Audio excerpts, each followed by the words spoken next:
안녕하십니까. 2023년 구역공과 하나님 나라의 증인들 특별절기, 오늘은 전도 선교 주일에 대해서 함께 은혜를 나누고자 원합니다. 제목은 생명보다 중요한 복음 전도입니다. 오늘 본문은 사도행전 20장 22절부터 24절의 말씀입니다. 첫 번째 주제는 성령에 매여 예루살렘에 가는 바울입니다. 바울은 마게도냐와 아가야의 이방인 교회들이 드린 구제 헌금을 가지고 예루살렘을 향해 가는 중이었습니다. 왜냐하면 예루살렘 교회가 아주 극심한 흉년으로 인해서 어려움을 겪고 있었기 때문입니다. 그러나 사도 바울이 예전에는 예수쟁이를 잡고 죽이는데 혈연이 되었던 사람인데 갑자기 돌변하여 오히려 누구보다도 예수의 복음을 증거하는 사람이 되었을 때 유대인 극렬 분자들이 바울을 죽이려고 벼르고 있다는 소문이 들려왔습니다. 하지만 바울은 그런 위험 앞에서도 성령에 매여 성령 충만하여 성령 인도하시는 대로 담대하게 나아가게 됩니다. 두 번째 주제는 결박과 환난이 기다릴지라도 갔었던 바울, 거기에 우리가 또 은혜를 받습니다.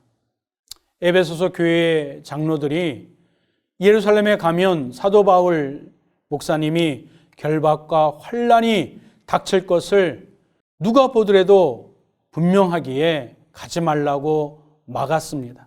그럼에도 불구하고 사도 바울은 그의 의지가 참으로 결연했음을 말씀을 통해서 발견할 수 있습니다. 사도 바울은 이미 순교도 각오했었던 것 같습니다. 이러한 태도에 에베소 교회 교인들은 더 이상 만류하지 못했던 것 같습니다. 세 번째 주제, 복음 전파자의 사명을 위해 생명조차 아끼지 않은 바울의 모습을 볼 수 있습니다. 바울은 설사 죽음이 그를 기다린다 할지라도 결코 복음 전파의 사명을 포기할 수 없음을 당당하게 선포합니다.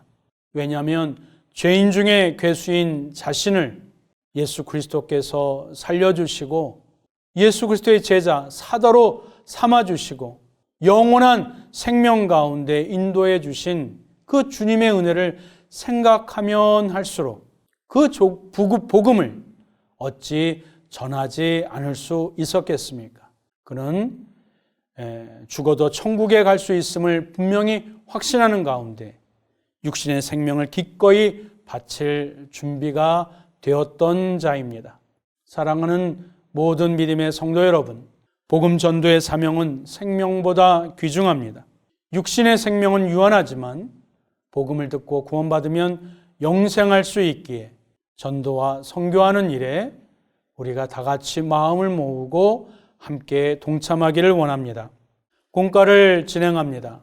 말씀은 사도행전 20장 22절부터 24절까지, 암송은 사도행전 20장 24절 하반절이고, 주요 포인트는 생명을 구원하는 복음 전파는 주님의 지상 명령임을 주안점으로 삼습니다. 본문 이해로 들어갑니다. 사도 바울은 제3차 선교 여행 마지막에 지금의 그리스인 마게도냐와 아가야 지역의 이방인 교회들이 드린 구제 헌금을 가지고 예루살렘을 향해 나아갑니다. 에베소 교회 장로들이 극구 말렸음에도 불구하고 마지막 고별 설교를 함으로 자신이 그 사명을 감당해야 됨을 천명합니다. 오늘 본문은 그 가운데 자신의 복음 전파 사명을 담대하게 밝히는 내용이 주된 내용입니다. 영생의 복음을 전해야만 한다는 불타는 사명감 때문에 자기 생명의 안위는 전혀 개의치 않았음을 우리는 발견해 볼 수 있습니다. 이제 말씀 속으로 들어갑니다. 첫 번째 질문, 바울은 왜 예루살렘으로 가고 있었습니까?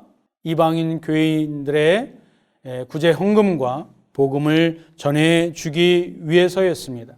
궁극적으로는 흉년이 든 예루살렘 교회를 구제하기 위해서 가급적 빨리 가고자 했으며 무엇보다도 곧 다가올 오순절 절기에 아직 예수 그리스도를 알지 못하는 수많은 사람들에게 동시에 구제와 함께 복음을 전파하기 위해서였던 것입니다.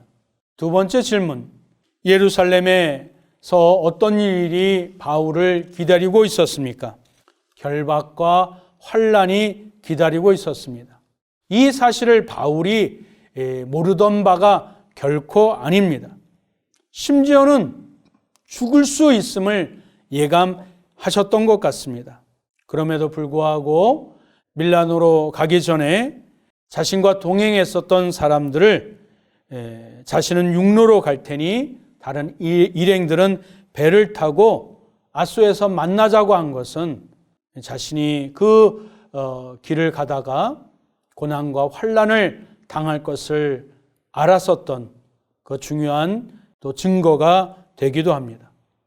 그는 홀로 걸어가면서 주님과 독대함으로 그 맡겨진 사명들을 끝까지 감당하겠노라 굳센 믿음을 아마 스스로 다졌던 시간이 되었을 것입니다. 세 번째 질문입니다. 바울이 생명조차 아끼지 않고 추구하는 바는 무엇이었습니까?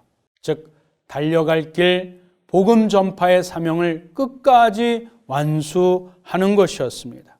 본래 바울은 예수님에 대해서 오해한 나머지 그리스도인들을 몹시 핍박했던 악명 높은 유대인이었습니다.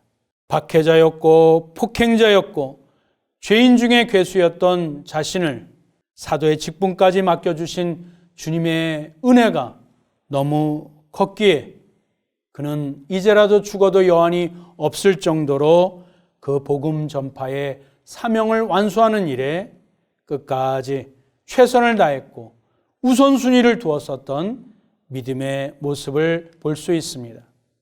묵상 이야기입니다. 스코틀랜드 출신의 영국의 선교사 데이비드 리빙스턴은 30년 동안 아프리카 대륙을 탐험하며 횡단하게 되었습니다. 그 가운데 하나님의 말씀을 예수 그리스도의 십자가의 복음을 증거하는 아프리카 선교가 비로소 이루어졌습니다. 낭만적이었을까요? 수많은 그 일들을 행하면서 더위와 싸웠고 원주민의 습격과 열병과 맹수의 공격으로 마침내 사자에게 물려 큰 부생까지 당했던 것입니다.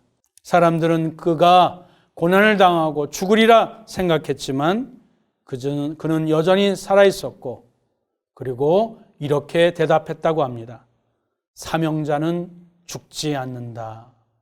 다시 회복한 건강한 몸으로 끝까지 사명을 감당하다가 그의 작은 오두막에서 무릎을 꿇고 기도하는 모습으로 순교하게 됩니다. 마무리하겠습니다. 두려움 없이 담대히 복음을 전해본 경험이 있는지 한 사람 한 사람 함께 살펴봅니다. 함께 구원받은 은혜를 감사하며 복음 전파에 힘쓸 수 있도록 용기와 지혜와 환경을 달라고 합심하여 기도를 드립니다. 주님의 지상 명령인 복음 전파의 사명을 멈추지 않고 가까운 사람부터 사랑하는 사람부터 실천할 수 있도록 서로 격려해 줍니다. 여기까지 전도와 선교의 절기 구역 공과를 마칩니다. 감사합니다.